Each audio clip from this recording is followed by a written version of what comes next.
Most people think they already know how the Great Depression began. They can even tell you the exact date, the 29th of October, 1929. Black Tuesday. The stock market crashed. Investors panicked. Banks failed. The economy collapsed. It's one of those stories we've heard so many times that it feels impossible to question.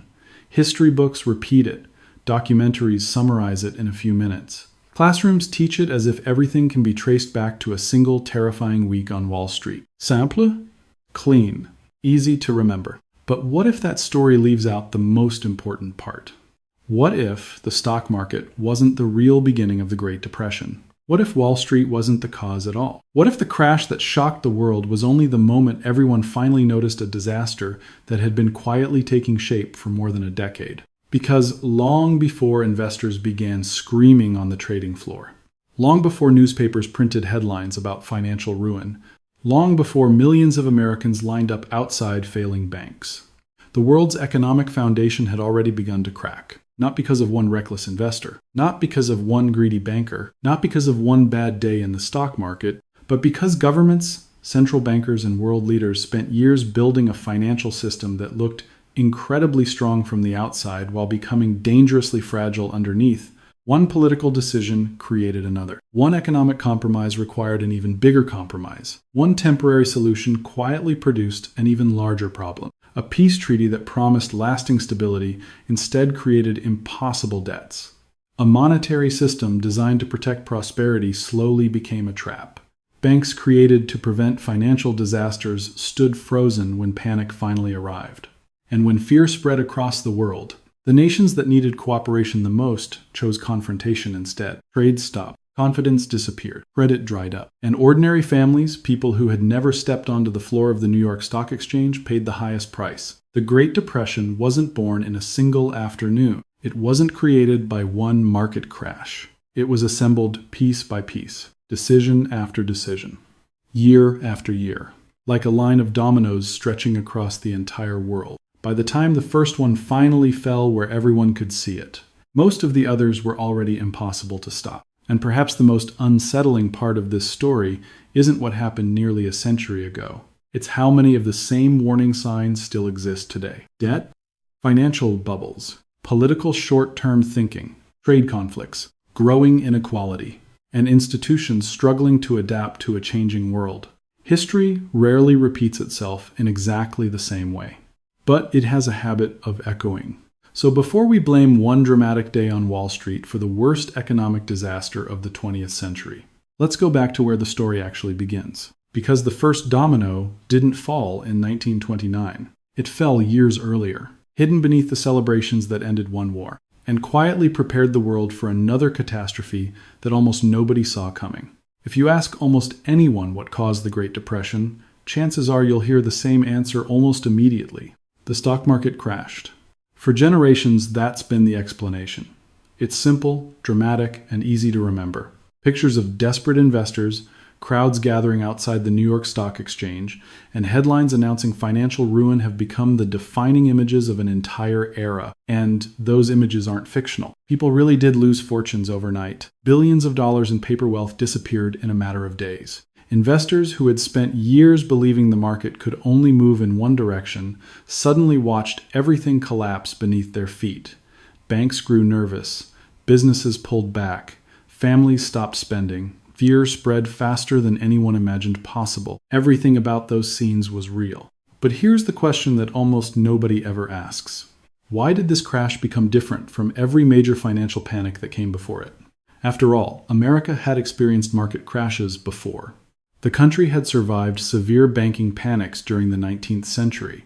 The financial crisis of 1907 shook Wall Street so badly that it eventually led to the creation of the Federal Reserve. Even the deep recession of 1920 and 1921 caused painful unemployment and falling prices, yet within a surprisingly short time the economy recovered.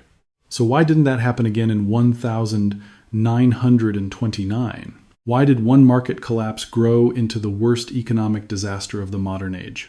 The answer isn't hidden inside the trading floor of the New York Stock Exchange.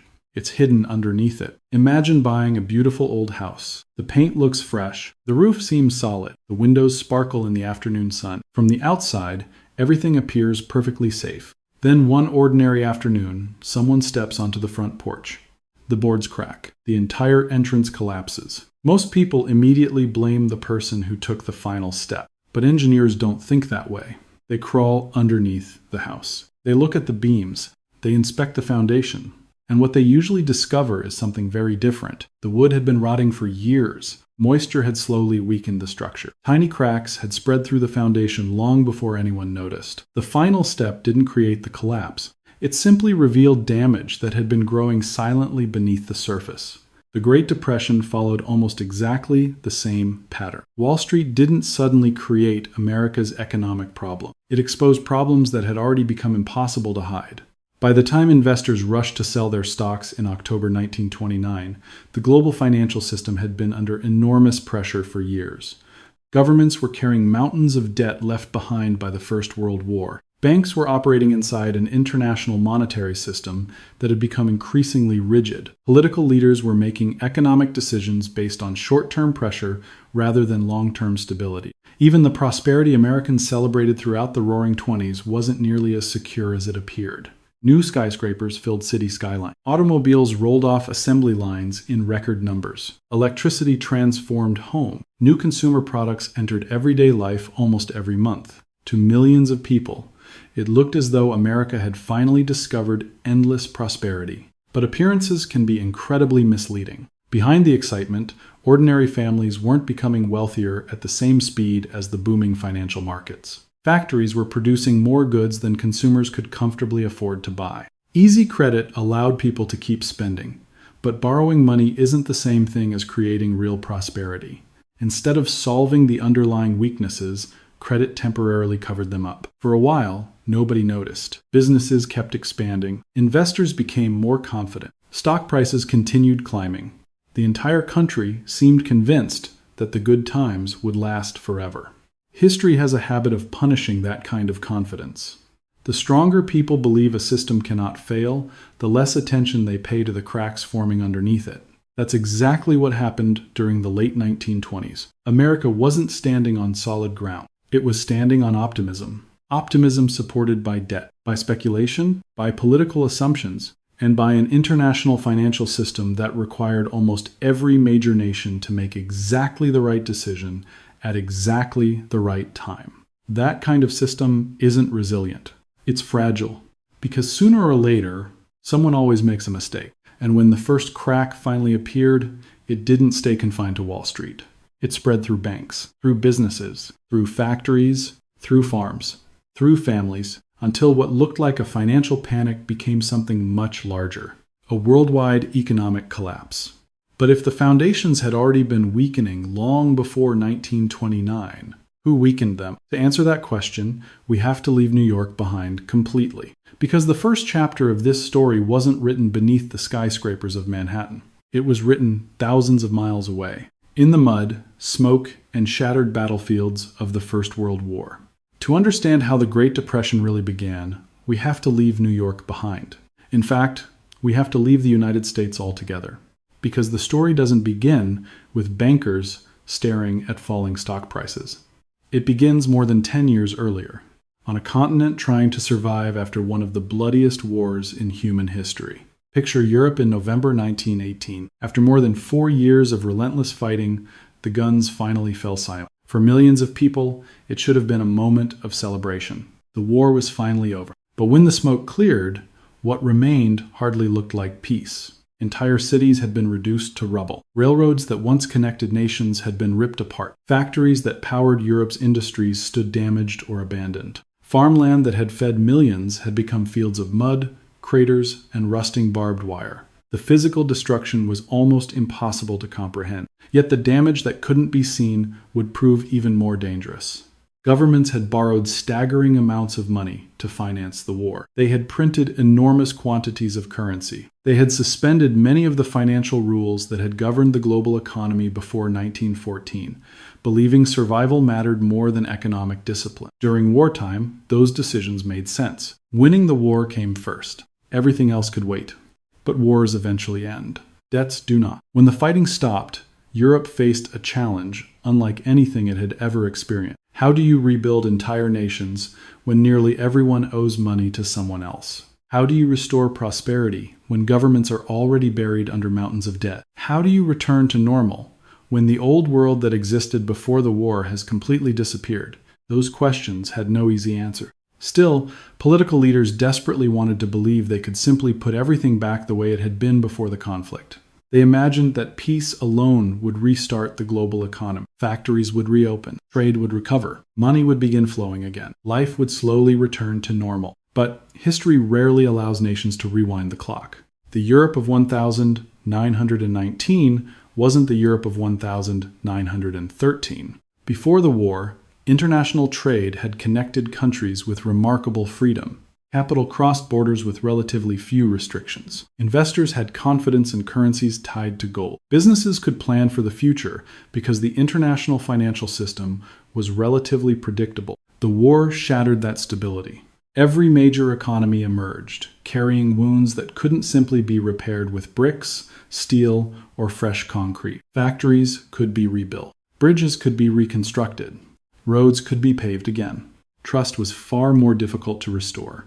And trust, more than almost anything else, is what keeps a financial system alive. Instead of asking what kind of economic order could create lasting stability for everyone, world leaders quickly became consumed by a far more political question. Who should pay for all this destruction? At first glance, the answer seemed obvious. Someone had started the war. Someone should bear the cost.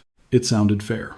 It sounded logical. It even sounded like justice. But history has a way of turning simple political answers into incredibly complicated economic problems. That single question, who pays, would shape nearly every major financial decision of the next decade. And each new decision would quietly connect one country's future to another's. By the early 1920s, the world's largest economies were no longer standing independently. They had become linked together like climbers tied to the same rope. If one country slipped, the others would feel the pull. If one government failed, the consequences would spread far beyond its own borders. Few people recognized how dangerous that arrangement really was. On the surface, recovery appeared to be underway. Businesses reopened. Factories hired workers again. International conferences promised cooperation. Politicians spoke confidently about a brighter future. The headlines became more optimistic. Investors slowly regained confidence. It looked as though Europe was healing, but appearances can be incredibly deceptive. Because underneath that fragile recovery, governments were constructing a financial system unlike anything the modern world had ever seen. A system where nearly every major economy depended on another economy to survive. A system where money would move in circles instead of creating real prosperity. A system that looked remarkably stable, as long as absolutely nothing went wrong. It was an economic structure balanced on confidence rather than strength. And confidence is one of the easiest things in the world to lose. Years later, former President Herbert Hoover would make a remarkable observation. He argued that the true origins of the Great Depression weren't found in October 1929 at all. They could be traced back to the First World War. At first, that sounds almost impossible to believe. How could a war that ended more than a decade earlier still be responsible for the greatest economic collapse of the 20th century? The answer lies in what happened after the victory celebrations ended. Because instead of building a financial system capable of helping Europe recover, the victorious powers created one that required every nation to keep making payments it could barely afford. From the outside, it looked organized, disciplined, even hopeful. But beneath the surface, every government had quietly become dependent on another. And all it would take was one broken link. That link would be forged in 1919, inside a palace near Paris, at a meeting that promised to secure peace forever. Instead, it planted the seeds of the next global economic disaster. When most people hear the words Treaty of Versailles, they picture the end of the First World War. They imagine diplomats posing for photographs, victorious nations celebrating peace, new borders being drawn across Europe. To most people, it's simply the agreement that officially ended one of history's deadliest conflicts. But that's only part of the story, because the Treaty of Versailles wasn't just a peace treaty, It was also one of the largest financial agreements the modern world had ever attempted. And hidden inside that agreement was a problem so enormous that it would quietly shape the entire decade that followed. The basic idea sounded reasonable. Germany had lost the war. Large parts of northern France had been devastated. Belgium's infrastructure had been shattered. Entire communities had been destroyed. Millions of lives had been lost. Someone had to pay for rebuilding. The Allied powers believed Germany should bear that responsibility. On paper, it seemed like justice. In reality, it became something much more dangerous. The reparations eventually demanded from Germany reached an astonishing 132 billion gold marks. Even at the time, many economists looked at that figure with disbelief. Not because Germany shouldn't contribute to reconstruction, but because they questioned whether any nation could realistically make payments of that size without creating even greater instability. Among the loudest critics was the British economist John Maynard Keynes. Almost immediately after the treaty was signed, Keynes warned that Europe wasn't creating lasting peace. It was creating the conditions for future economic disaster. His concern wasn't emotional. It was mathematical. Germany couldn't simply write a check. It needed money. And to earn that money, its economy had to recover first. But politics often moves faster than economics. French leaders faced enormous pressure from voters demanding accountability. British politicians needed repayment for their own wartime expenses. No government wanted to appear weak after sacrificing so much during the war. As a result, political demands began outweighing economic reality. Then another country entered the picture, the United States. Unlike Europe, America had emerged from the war in a remarkably different position. Its cities hadn't been bombed. Its factories hadn't been destroyed. Instead, American industries had expanded dramatically while supplying food, weapons, machinery, and financial loans to the Allied powers. By the end of the war, something historic had happened. For the first time, the United States had become the world's largest creditor nation. That single shift changed the balance of global finance. Soon, an extraordinary cycle began to take shape. Germany owed reparations to France and Britain. France and Britain owed enormous wartime debts to the United States. But Germany didn't have enough money to keep making those payments. So where would the money come from?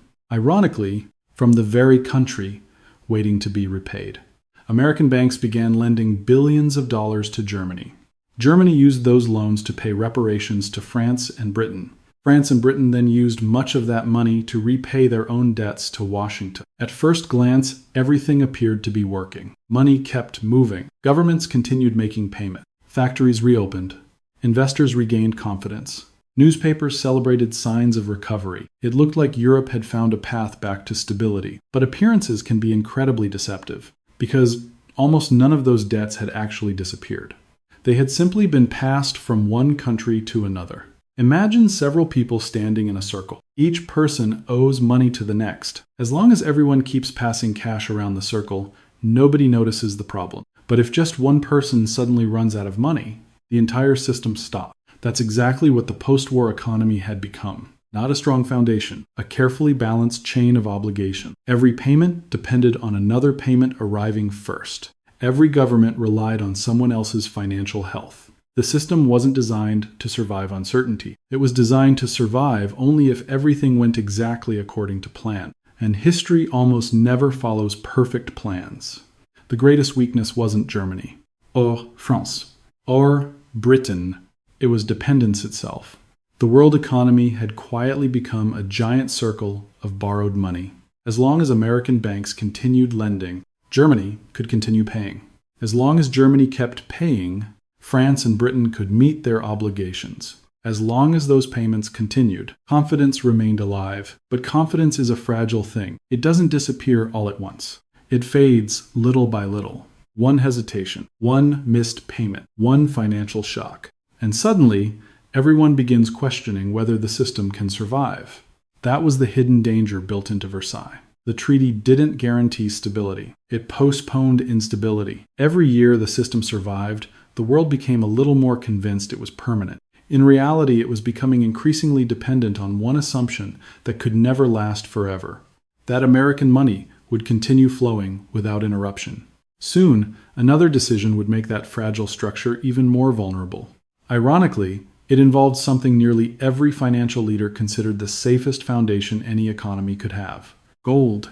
And before long, that symbol of stability would become one of the world's greatest economic traps. By the early 1920s, the world's financial leaders faced a choice. Accept that the global economy had fundamentally changed after the First World War, or try to rebuild the exact same financial system that had existed before the conflict. To many policymakers, the answer seemed obvious. Go back to gold? For decades before the war, the gold standard had been treated almost like an unwritten law of economics. Every major currency was linked to a fixed amount of gold. Governments couldn't simply print unlimited money whenever they faced financial pressure because every banknote was supposed to represent real gold sitting safely inside national reserves. To its supporters, gold represented discipline. It limited inflation. It encouraged confidence. It gave investors around the world a common standard they could trust. For many years before 1914, that system had helped international trade flourish. So after the war, central bankers became determined to restore it. Not because the world still looked the same, but because they desperately wanted it to. Looking back today, that decision would become one of the most expensive economic mistakes of the 20th century. Ironically, the problem wasn't gold itself. Gold had never been the enemy. The real problem was that the world surrounding gold had completely changed. During the First World War, enormous quantities of gold had flowed into the United States. While Europe spent years destroying factories, railroads, and farmland, America was producing food, machinery, weapons, and financial loans. Gold naturally followed that trade. By the middle of the 1920s, the United States controlled nearly 45% of the world's monetary gold. That alone created a major imbalance. Then another country began doing something similar. France. After stabilizing its currency in 1926, the Bank of France aggressively accumulated gold reserves. Year after year, more gold flowed into French vaults. Within only a few years, the United States and France together controlled most of the gold supporting the international monetary system. For every other country trying to remain on the gold standard, this created an enormous problem. To understand why, imagine the world's financial system as a network of rivers. Gold is the water flowing through those rivers. Under the traditional rules of the gold standard, water wasn't supposed to stay in one place. If one country received more gold, it was expected to expand its money supply. That extra money would eventually increase prices, encourage imports, reduce exports, and naturally allow gold to flow back toward other countries. The system behaved almost like nature. One river filled, another river received water. Everything stayed balanced. At least, that was the theory. But theory depends on everyone following the rules. And one of the largest participants stopped doing exactly that. Instead of allowing newly accumulated gold to circulate back into the broader economy, the Bank of France largely held on to it. Gold kept flowing into its vaults, but very little flowed back out. The rivers kept feeding one enormous reservoir, while the streams farther downstream slowly dried up. Countries still committed to the gold standard suddenly found themselves facing shrinking money supplies. Less money meant falling prices. Falling prices meant businesses earned less revenue. Companies responded by cutting production. Workers lost wages. Some lost their jobs entirely. Debts became increasingly difficult to repay because money itself was becoming more valuable, while incomes were moving in the opposite direction. Imagine borrowing $1,000 when business is booming. Now imagine your income falls by half, but your debt stays exactly the same. The loan hasn't grown larger, but paying it back suddenly feels almost impossible. That was happening not just to families, but to businesses, banks, and entire governments. The very system designed to create financial stability was now spreading financial pressure across the globe. Instead of absorbing economic shock, it amplified them. Instead of giving governments flexibility during difficult times, it trapped them inside rigid rules they felt unable to break. And that trap became increasingly dangerous because political leaders feared losing something almost as valuable as gold itself: confidence. No government wanted investors believing its currency was weak. No central banker wanted to admit the old system might no longer work. So rather than adapting to new economic realities, many leaders doubled down on defending the gold standard, even when the evidence suggested it was making conditions worse. The rules themselves became more important than the people living under them.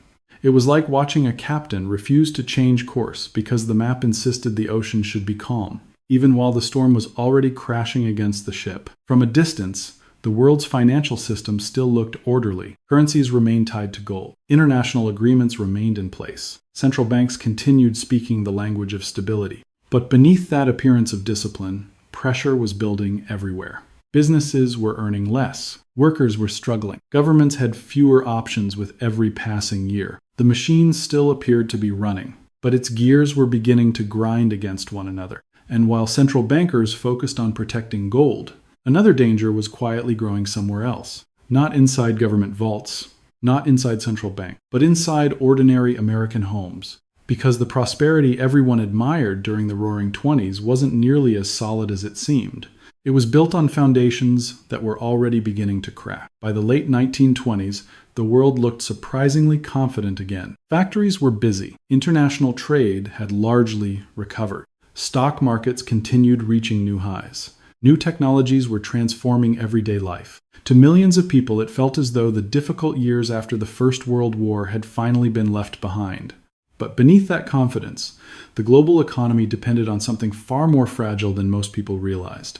Leadership, not political leadership, financial leadership. And in October 1928, almost 1 year before the famous stock market crash, the world quietly lost one of the few men who truly understood how dangerous the situation had become. His name was Benjamin Strong. Today, most people have never heard of him. He doesn't appear in most history books alongside presidents or famous generals. Yet during the 1920s, Strong was arguably one of the most influential central bankers in the entire world. As governor of the Federal Reserve Bank of New York, he wasn't simply managing America's banking system. He was helping coordinate the financial relationships that connected Europe and the United States after the First World War. Strong understood something that many policymakers still struggled to accept. The world's economies were no longer operating independently. They had become deeply connected.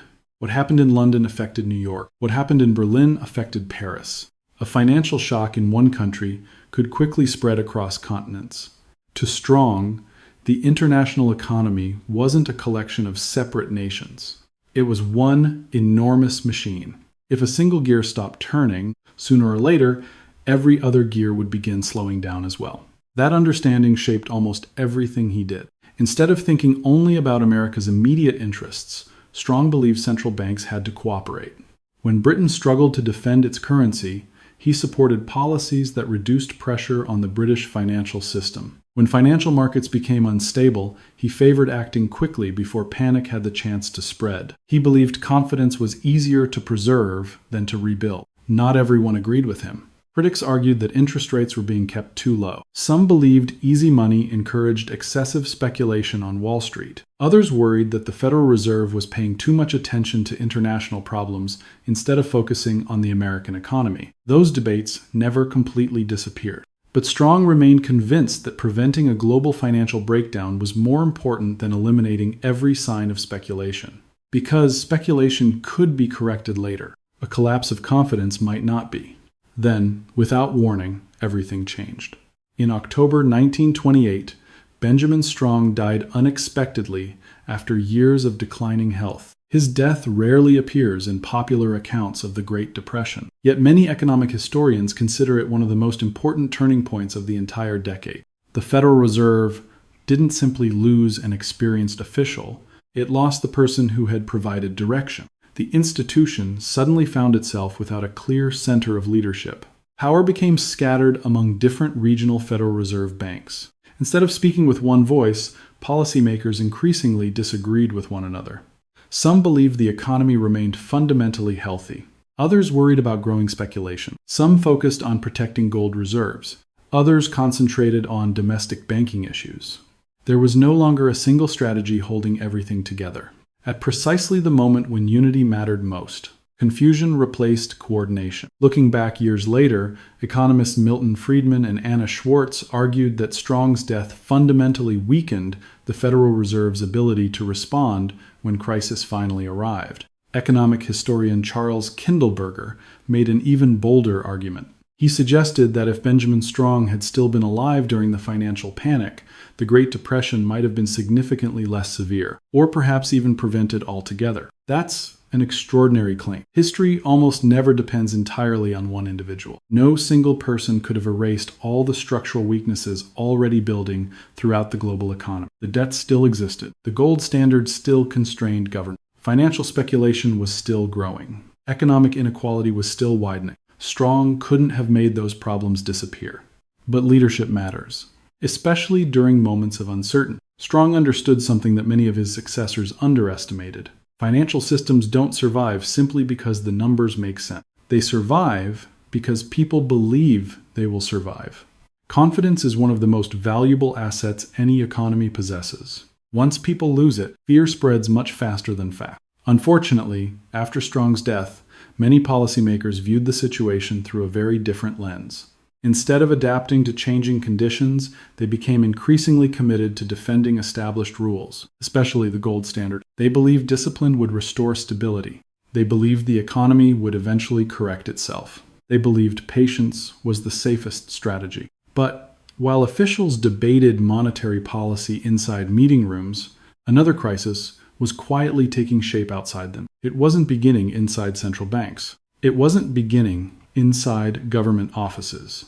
It was growing inside American factories, inside family homes, and inside an economy that looked more prosperous than ever, while becoming more unequal with every passing year. That illusion of prosperity would soon become the next domino to fall. If you had walked through New York, Chicago, or Detroit during the late 1920s, you probably would have believed you were living through America's greatest economic triumph. Everywhere you looked, there were signs of progress. New skyscrapers stretched higher into the sky.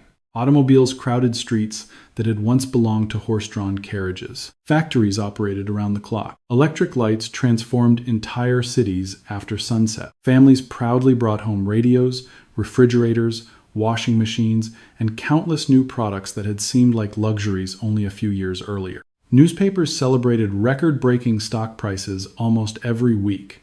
Business leaders spoke confidently about unlimited prosperity. Politicians praised what they believed was a new era of permanent economic growth. It felt as though the American dream had finally become reality. And for many people it truly had, but not for everyone. Hidden beneath the excitement was a problem receiving surprisingly little attention. The wealth created during the Roaring Twenties wasn't reaching everyone equally. The economy was certainly growing. Corporate profits continued climbing. Factories became more productive than ever before. Stock prices soared. Yet millions of ordinary Americans experienced only a small share of that prosperity. The distance between those at the top and everyone else quietly widened year after year. By 1929, income inequality had reached one of the highest levels in American history.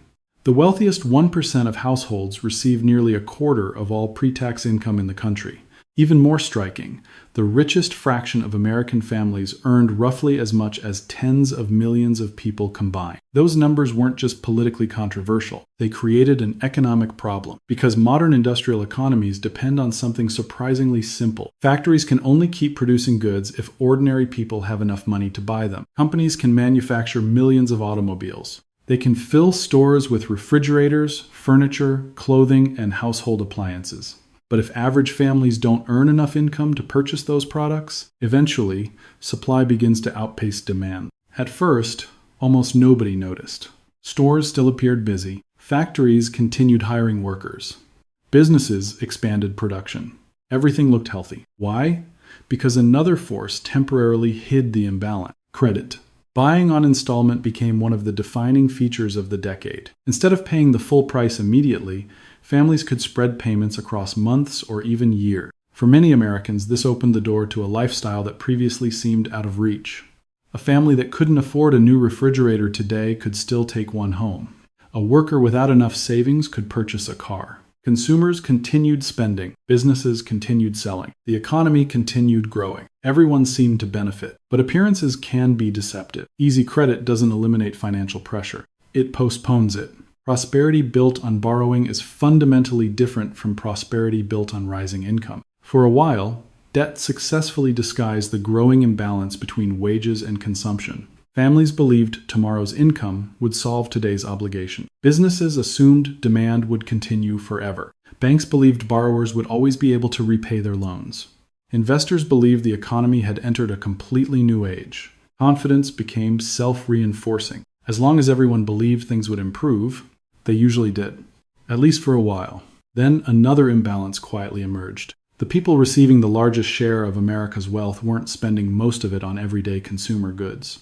There's a natural limit to how much one family can consume. One household only needs so many automobiles, only so many refrigerators, only so many dining tables. Once those needs are satisfied, additional wealth often flows somewhere else, into investments, into financial assets, into speculation. That's exactly what began happening during the late 1920s. Money increasingly poured into Wall Street. The stock market stopped being viewed as simply one place to invest.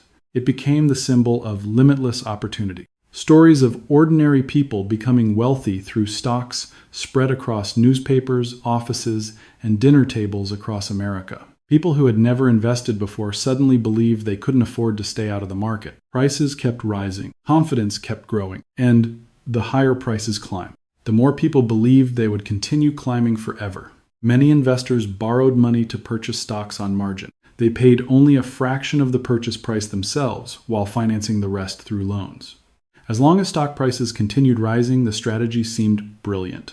Small investments generated enormous returns. Success stories multiplied.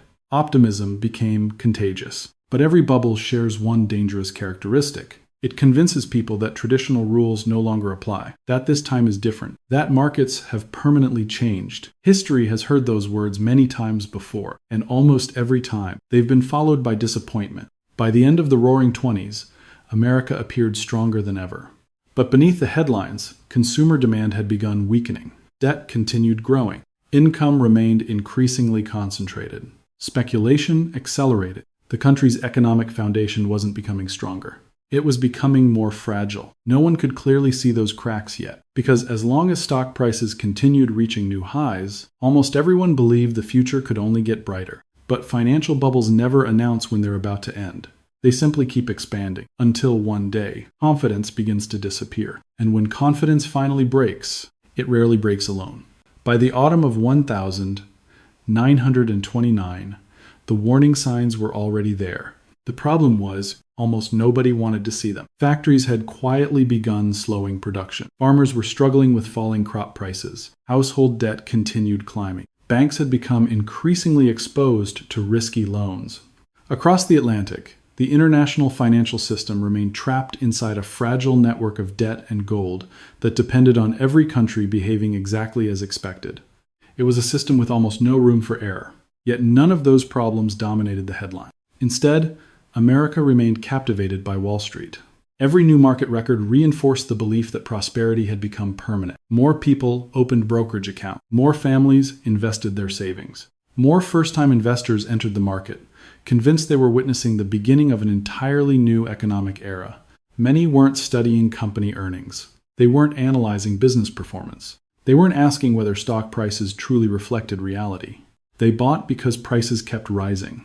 And when prices rise long enough, people begin confusing momentum with certainty. Stories of overnight fortunes spread across newspapers. Neighbors talked about stocks over dinner. Taxi drivers, factory workers, shop owners, even people with little experience in finance began discussing the latest market winners. It wasn't simply investing anymore. It had become a national obsession. Then borrowing entered the picture. Buying stocks on margin became increasingly common. Instead of paying the full purchase price, investors only needed to provide a small percentage themselves. The rest came from borrowed money. As long as prices continued moving upward, everyone seemed to benefit. A modest investment could generate extraordinary profits. Success appeared effortless. The market rewarded confidence, and confidence created even more buying. It became a self-reinforcing cycle. Higher prices attracted new investors. New investors pushed prices even higher. The cycle repeated itself again and again. But hidden inside that cycle was a dangerous assumption, that prices would never stop rising. History has never been kind to assumptions like that. Eventually, confidence began to weaken. Not all at once. Not with one dramatic announcement. Just small signs at first. A few investors became nervous. Some decided it was time to take profits. Selling began quietly. Then something happened that transformed ordinary selling into panic. Margin calls. Investors who had borrowed heavily suddenly found themselves unable to meet their obligations as prices declined. To repay their loans, they had no choice but to sell.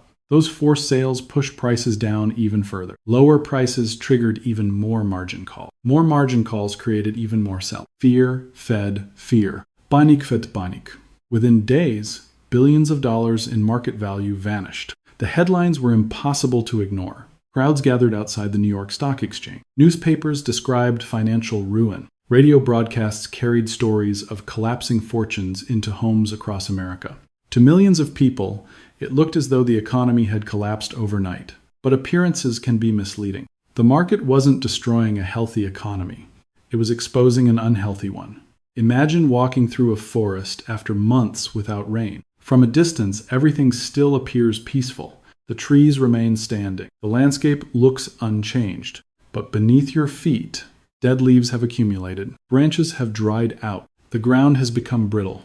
The danger has been building quietly for a very long time. Then one tiny spark lands. People remember the fire. They rarely remember the years of drought that made the fire impossible to stop. The stock market crash was that spark. The economic drought had already been underway. Years of growing inequality had weakened consumer demand. Easy credit had encouraged excessive borrowing instead of solving deeper structural problems. International debt connected governments in ways that left almost no room for failure. The gold standard restricted central banks at the exact moment flexibility was needed most. Confidence had already begun weakening before October 1929 arrived. The crash simply revealed what had been hidden beneath years of optimism.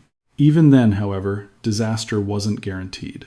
History had shown that markets could recover from severe financial panic. America had survived crises before. Banking shocks had happened before. Deep recessions had happened before. Recovery was still possible. The market crash alone didn't make the Great Depression inevitable. Something else transformed an ordinary financial panic into the deepest economic collapse of the modern era. The difference wasn't what happened on Wall Street. It was what happened afterward. Or perhaps more accurately, it was what the institutions responsible for protecting the financial system chose not to do. And those decisions would change the course of history far more than the crash itself ever could. When the stock market collapsed in October 1929, the United States still had a chance. That may sound surprising today. Looking back through the lens of history, it's easy to believe the Great Depression became inevitable the moment stock prices crashed. But history tells a very different story. Financial markets have collapsed before. Banks have failed before. Entire industries have experienced painful recessions before. Yet economies often recover. Why? Because panic and depression are not the same thing. A market crash can destroy wealth. It doesn't automatically destroy an economy. The difference usually depends on what happens next. And that is where the story takes a dramatic turn. The Federal Reserve had been created only 16 years earlier, in 1913. Its purpose was remarkably clear: to prevent banking panics from destroying the financial system. The architects of the Federal Reserve understood the lessons of earlier crises. When fear spreads through banks, people rush to withdraw their savings. Healthy institutions can suddenly appear weak. Weak institutions become insolvent. If no one steps in, panic feeds itself until the entire financial system begins collapsing. The Federal Reserve existed to stop that chain reaction before it gained momentum. It was supposed to become the country's financial firefighter. When fear spread, it would provide liquidity. When banks struggled, it would restore confidence. When credit disappeared, it would keep money flowing through the economy. At least, that was the plan. But plans are only useful if they're put into action. After the crash, uncertainty spread quickly. Businesses delayed investments. Consumers postponed purchases. Factories reduced production. Employers began laying off workers. As unemployment slowly increased, nervous depositors started asking themselves a frightening question. What if my bank isn't safe? That single question proved incredibly dangerous. Banking depends on confidence. A bank doesn't keep every depositor's money locked inside a vault. It lends much of that money to businesses, homeowners, and farmers. Under normal conditions, the system works remarkably well. But confidence changes everything. If enough people demand their money back at the same time, Even a healthy bank can run out of cash. That's exactly what began happening across America. Rumors spread from town to town. One family withdrew its savings. Neighbors followed. Within hours, lines formed outside local banks. Some institutions survived. Many did not. Each closure created even greater fear. Every failed bank convinced more people to withdraw their own savings before it was too late. The cycle accelerated. Fear created withdrawals. Withdrawals weakened banks. Weak banks failed. Bank failures created even greater fear. The crisis became self-perpetuating. This was precisely the kind of emergency the Federal Reserve had been designed to confront. Yet, instead of flooding the banking system with emergency liquidity, policymakers hesitated. Many officials believed weak banks should be allowed to fail. Others worried that aggressive intervention would encourage irresponsible financial behavior in the future. Some remained focused on protecting the gold standard rather than stabilizing the banking system. Whatever the reasoning, the result was devastating. Wave after wave of bank failures swept across the country. Families who had spent decades building savings suddenly lost everything. Businesses lost access to credit almost overnight. Companies that might have survived under normal circumstances found themselves unable to borrow enough money to continue operating. Layoffs increased. Factories closed. Communities entered a downward spiral. The financial panic was no longer confined to Wall Street. It had reached Main Street. And then another invisible crisis began unfolding. America's money supply started shrinking. Between 1929 and 1933, roughly 1/3 of the nation's money supply disappeared. Think about what that actually means. Not only were people losing jobs, there was literally less money circulating through the economy. Less money for wages, less money for loans, less money for businesses, less money for families trying to buy food, clothing, or basic necessities. Every dollar became harder to earn. Every debt became heavier. Prices continued falling. Businesses earned less revenue. Workers accepted lower wages simply to remain employed. Others couldn't find work at all. Deflation tightened its grip on the economy. And just when conditions already seemed almost unbearable, another decision shocked many economists. In 1931, with unemployment rising and thousands of banks already under enormous pressure, the Federal Reserve raised interest rates. From today's perspective, the decision seems almost impossible to understand. Why make borrowing more expensive while businesses were collapsing? Why tighten financial conditions during an economic emergency? The answer wasn't unemployment. It wasn't struggling families. It wasn't failing businesses. The priority remained gold. Federal Reserve officials feared that lower interest rates might encourage investors to exchange dollars for gold, threatening America's gold reserves and undermining confidence in the dollar. Once again, preserving the monetary system took priority over protecting the economy it was supposed to support. The rules mattered more than the people living under them. Years later, former Federal Reserve Chairman Ben Bernanke openly acknowledged this failure. Reflecting on the Great Depression, he admitted that the Federal Reserve had made catastrophic mistakes. More importantly, he promised those mistakes would never be repeated. It was one of the most remarkable acknowledgments ever made by a modern central bank. But by then, the damage had already spread too far. The banking system had been crippled. Confidence had collapsed. Millions of Americans had lost jobs, savings, and hope. Yet the crisis was still about to become even worse. Because while the United States struggled to save its own economy, Washington made another decision that would carry the Depression far beyond American borders. A decision that transformed a national financial crisis into a global economic catastrophe.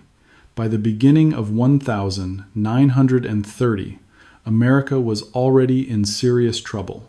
Banks were failing. Businesses were cutting jobs. Factories were slowing production. Consumers had become cautious. Confidence, the invisible force that keeps every economy moving, was disappearing a little more every day. Yet, despite everything that had happened, the crisis was still largely America's problem. Painful?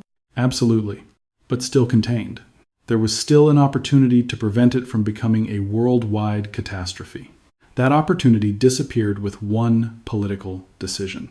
Not a military invasion. Not another financial crash. Not another bank failure. A law. Its name was the Smoot-Hawley Tariff Act. On the surface, the proposal sounded perfectly reasonable. If imported goods became more expensive, Americans would buy products made at home. Domestic factories would receive more orders. Farmers would sell more crops. Manufacturers would hire more workers. Politically, it was an easy argument to defend. Who wouldn't want to protect American jobs during an economic downturn? To many voters, the answer seemed obvious. Protect American businesses. Protect American workers. Protect America first. But economics often refuses to follow political slogans. Before the bill even reached President Herbert Hoover's desk, more than 1,000 economists signed a public petition urging him not to approve it. Their warning was remarkably direct. If America closed its markets, other countries would do exactly the same. International trade would shrink, global demand would weaken, and every nation would become poorer. It wasn't speculation. It was a prediction based on decades of economic experience. Unfortunately, the warning was ignored. Hoover signed the bill anyway. What happened next unfolded almost exactly as economists had feared. Within weeks, Canada, America's largest trading partner, responded by raising tariffs on American goods. Then other countries followed. Britain, France, Germany, Italy. One government after another erected new trade barriers. Instead of cooperating to stabilize the world economy, nations began trying to protect themselves at the expense of everyone else. It was like watching neighbors build walls around their own houses, while the entire neighborhood was on fire. Each family believed they were protecting themselves. In reality, they were cutting off the very roads firefighters needed to reach them. Global trade began collapsing. Ships that once crossed the Atlantic carrying machinery, automobiles, textiles, and agricultural products remained tied to docks. Ports became quieter. Factories lost overseas customers. Farmers suddenly found themselves harvesting crops they could no longer sell abroad. Warehouses filled with products that nobody was buying. Production slowed even further. More workers lost their jobs. The numbers were staggering. Between 1929 and 1934, international trade fell by roughly 2/3. For an economy that depended on goods crossing borders every day, it was nothing short of catastrophic. But the collapse of trade created another problem that many people failed to recognize. It shattered the fragile financial chain that had been holding the post-war world together. Think back to the system created after the Treaty of Versailles. Germany needed export earnings to pay reparations. France and Britain depended on those reparations to repay their wartime debts to the United States. Everything relied on money continuing to move across international borders. Trade was the engine that kept the entire machine running. Tariffs suddenly threw sand into every gear. If Germany couldn't export enough goods, it couldn't earn enough foreign currency. Without those earnings, it couldn't continue making reparations. If reparations slowed, France and Britain struggled to repay their own obligations. One broken link weakened the next, then another. The financial system that had appeared so carefully organized during the 1920s began coming apart with astonishing speed. Soon, banking crises spread beyond America. In 1931, Austria's largest bank collapsed. Financial panic quickly crossed into Germany. Confidence disappeared across Europe, just as it had in the United States. Businesses failed. Credit evaporated. Governments found themselves trapped between rising unemployment and shrinking revenues. Even Britain, one of the architects of the post-war financial order, eventually abandoned the gold standard. The system that world leaders had fought so hard to preserve could no longer preserve itself. Looking back, the pattern becomes painfully clear. Every nation believed it was acting in its own best interest. Every government thought it was protecting domestic jobs. Every political leader believed temporary sacrifice would produce long-term stability. Instead, each decision made the global economy even weaker. Protection became isolation. Isolation became contraction. Contraction became panic. And panic became depression. By now, the crisis had moved far beyond Wall Street. It had moved beyond Washington. It had moved beyond America itself. The Great Depression was no longer the story of one country making mistakes. It had become the story of an entire world trapped inside a system where every failure triggered another failure. Like a line of dominoes stretching across continents. Once enough pieces began falling, no single nation could stop what came next. And the most devastating part of the story was still waiting to unfold. By 1931, the world was no longer facing a single crisis. It was facing several. And the most dangerous part was that each one was making every other crisis worse. This is where the story of the Great Depression becomes far more complicated than the version most of us learned in school. People naturally search for one cause, one mistake, one villain, one dramatic event that explains everything. History almost never works that way. The Great Depression wasn't one explosion. It was a chain reaction. Imagine standing in front of thousands of dominoes, stretching far beyond the horizon. The first one tips forward. It strikes the next, then another. Soon, the entire line begins moving faster than anyone can stop it. At some point, asking which domino caused the collapse becomes almost meaningless. The disaster isn't created by one piece. It's created by the entire chain. That's exactly what happened during the early 1930s. The First World War left Europe drowning in debt. The Treaty of Versailles transformed those debts into long-term financial obligations that depended on continuous economic growth. American banks kept Germany afloat through loans. Germany used those loans to pay reparations. France and Britain relied on those reparations to repay their own wartime debts to the United States. Every nation became financially connected to another. The system looked stable, but only because everyone believed the next payment would always arrive. Then came the gold standard. Instead of giving governments flexibility during difficult times, it locked them inside rigid monetary rules. Countries became more concerned with defending their gold reserves than protecting their own economy. Money became scarce. Deflation spread. Debt became increasingly difficult to repay. Pressure quietly accumulated beneath the surface. Then another domino fell. Benjamin Strong died. The Federal Reserve lost one of the few leaders who understood how interconnected the global financial system had become. Coordination weakened. Leadership became fragmented. At precisely the moment unity mattered most, confusion took its place. Meanwhile, inside the United States, prosperity had already begun drifting away from reality. Factories produced more goods than consumers could comfortably afford. Income became increasingly concentrated among the wealthiest Americans. Easy credit allowed households to keep spending without solving the deeper imbalance. Instead of stronger foundations, the economy built larger illusions. Wall Street reflected that optimism. Stock prices climbed higher. Borrowing accelerated. Speculation spread throughout the country. Millions came to believe the market could only move in one direction, up. Then confidence cracked. The market collapsed. But even then, history still offered another chance. Financial panics had happened before. Recoveries had happened before. The crash itself wasn't fatal. The response would determine everything. Instead of acting aggressively to stabilize banks, the Federal Reserve hesitated. Bank failures multiplied. Savings disappeared. Credit dried up. The money supply shrank dramatically. Businesses lost access to financing. Families stopped spending. Factories laid off workers. Every problem created another. Then came the Smoot-Hawley tariff. Rather than encouraging international cooperation during a global emergency, nations began protecting themselves. Trade barriers spread across the world. Exports collapsed. The fragile financial chain built after Versailles finally snapped. The Depression was no longer America's crisis.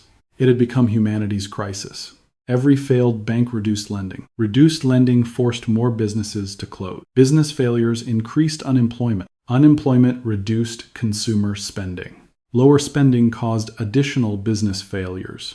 Those failures weakened even more banks. The cycle repeated itself again and again and again. The economy wasn't simply slowing. It was feeding on its own collapse. Industrial production across the United States fell dramatically. National income shrank. Entire industries struggled to survive. Communities that had once celebrated prosperity suddenly found themselves fighting for basic necessities. And behind every statistic stood real people. A factory worker wondering how to feed his children. A farmer watching years of hard work disappear. A small business owner forced to close the doors forever. A young graduate entering adulthood with no opportunity waiting. The Great Depression stopped being an economic story. It became a human story. A story of fear, of uncertainty, of broken dreams. And perhaps the most dangerous consequence wasn't measured in dollars, factories, or stock prices. It was measured in something much harder to rebuild. Trust. Trust in banks. Trust in governments. Trust that hard work alone could secure a better future. Once that trust disappeared, people became willing to believe almost anyone who promised certainty. And history shows us exactly what happened next. Because when economic hope dies, political extremism often finds fertile ground. The financial collapse of the early 1930s was no longer shaping only the economy. It was beginning to reshape the future of the entire world, and the consequences of that loss of faith would soon reach far beyond financial markets, into politics, into society, and eventually into another global war. Numbers have a strange way of hiding reality. History books tell us that unemployment reached nearly 25%. 13 million Americans were out of work. Thousands of banks disappeared. Businesses failed by the tens of thousands. Those numbers are accurate. But numbers alone can never explain what the Great Depression actually felt like. Statistics don't tell you what it was like to wake up every morning knowing there was nowhere to go. They don't tell you what it felt like for a father to put on his work clothes every morning, not because he still had a job, but because he couldn't bear watching his children realize he had already lost it. They don't tell you about mothers quietly skipping meals so their children could eat one more slice of bread, or families selling furniture, jewelry, and every valuable possession they owned simply to survive another week. By 1933, the Great Depression had changed completely. This was no longer a financial crisis. It had become a humanitarian crisis. One after another, businesses closed their doors. Entire communities watched factories fall silent. The machines that had symbolized American prosperity stopped running. The assembly lines slowed. Then they stopped altogether. Workers who had spent years helping build the country's booming economy suddenly found themselves standing in unemployment lines instead of factory floors. Savings disappeared almost overnight. For millions of Americans, a lifetime of careful planning vanished because the bank they trusted no longer existed. Many had done everything society had asked of them. They worked hard, saved money, avoided unnecessary risks, yet they still lost everything. That shattered something far more valuable than financial security. It shattered confidence. Confidence that banks could protect people's saving. Confidence that governments understood what ordinary families were experiencing. Confidence that hard work alone guaranteed a better future. Once that confidence disappeared, fear began replacing hope. And fear has a way of spreading much faster than optimism ever can. As if the economic collapse weren't devastating enough, nature delivered another blow. Across the Great Plains, years of aggressive farming, combined with severe drought, transformed fertile farmland into dust. Powerful winds swept across the countryside, carrying away the very soil that families depended on for survival. Fields that had once fed entire communities became barren landscapes. The skies turned dark in the middle of the day. This became known as the Dust Bowl. For hundreds of thousands of farming families, staying was no longer an option. They packed whatever belongings they could carry into aging trucks and headed west, hoping California would offer a second chance. Many found something very different. Low-paying jobs, overcrowded camps, intense competition for work, communities already struggling to survive. The promise of a fresh start often became another painful disappointment. By now, the Depression had touched nearly every part of American life. Cities suffered, rural communities suffered, workers suffered, farmers suffered, small businesses disappeared. Young people entering adulthood found almost no opportunities waiting for them. An entire generation grew up during years defined by uncertainty. But perhaps the most lasting damage wasn't economic at all. It was psychological. When people stop believing that institutions can protect them, they begin searching for someone else who promises they can. History shows us what happened next. Economic despair created fertile ground for political extremism. In Germany, millions of desperate citizens turned toward Adolf Hitler and the Nazi Party, believing radical change offered their only remaining hope. In Italy, Benito Mussolini tightened his grip on power. In Japan, military leaders gained increasing influence by arguing that expansion abroad was the nation's path to survival. Different countries chose different leaders. Different governments made different decisions. But they all shared one common ingredient: economic hopelessness. The road to the Second World War wasn't paved only by soldiers, tanks, and weapons. It was also paved by unemployment lines, by bankrupt banks, by collapsing currencies, by families who had lost faith that the existing system could ever work again. That is why the Great Depression remains far more than an economic event. It reminds us that financial crises rarely stay inside financial markets. They spread into politics, into society, into international relationships, into the way ordinary people see the future. Once trust begins disappearing, the consequences become almost impossible to predict. And that leads us to the final lesson. Because if so much of this disaster resulted from human decisions, not unavoidable fate, then one question still remains. Have we truly learned from the Great Depression? Or are we simply living through a different version of the same warning, waiting for history to echo once again? If history teaches us anything, it's this. The greatest disasters almost never begin with one dramatic moment. They begin quietly. One decision that seems reasonable, one compromise that appears harmless, one policy defended because it's familiar, then another, and another. By the time the consequences become impossible to ignore, the damage has already spread far beyond anyone's ability to control it. That's the real story of the Great Depression. Not one reckless investor, not one failed bank, not one terrifying week on Wall Street, and not one unlucky year. It was the result of countless decisions made over more than a decade. Governments chose political convenience over long-term stability. Central bankers defended rules that no longer reflected economic reality. Financial institutions hesitated when decisive action was needed most. International cooperation gave way to national self-interest. None of those choices seemed catastrophic on their own. Each one looked manageable, even reasonable. But together, they created a system that became increasingly fragile until one final shock exposed every weakness at once. Perhaps the most uncomfortable truth is that very few of the people involved believed they were making history's greatest mistake. The politicians who supported tariffs thought they were protecting American workers. The central bankers defending the gold standard believed they were preserving financial discipline. Federal Reserve officials who delayed intervention believed the economy would eventually correct itself.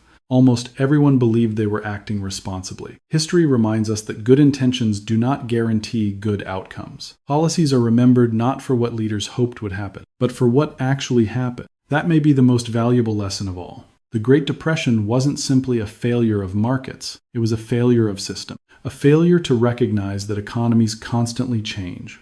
A failure to adapt when old solutions no longer fit new realities. And perhaps most importantly, a failure to understand how deeply connected the modern world had already become. Nearly a century has passed since those events. Technology has transformed the global economy. Financial markets move at unimaginable speed. Central banks possess tools that didn't exist during the 1930s. International institutions are far more sophisticated than those of the interwar years. Yet some of the underlying pressures remain surprisingly familiar. Governments continue carrying enormous public debt. Trade disputes still shape relationships between major powers. Financial markets continue rising on confidence and falling on fear. Wealth inequality continues challenging societies around the world. Economic decisions remain influenced by political pressure. History doesn't repeat itself exactly. The people change, the technology changes, the institutions evolve, but the patterns often return in different forms. That's why studying the Great Depression isn't simply about understanding the past.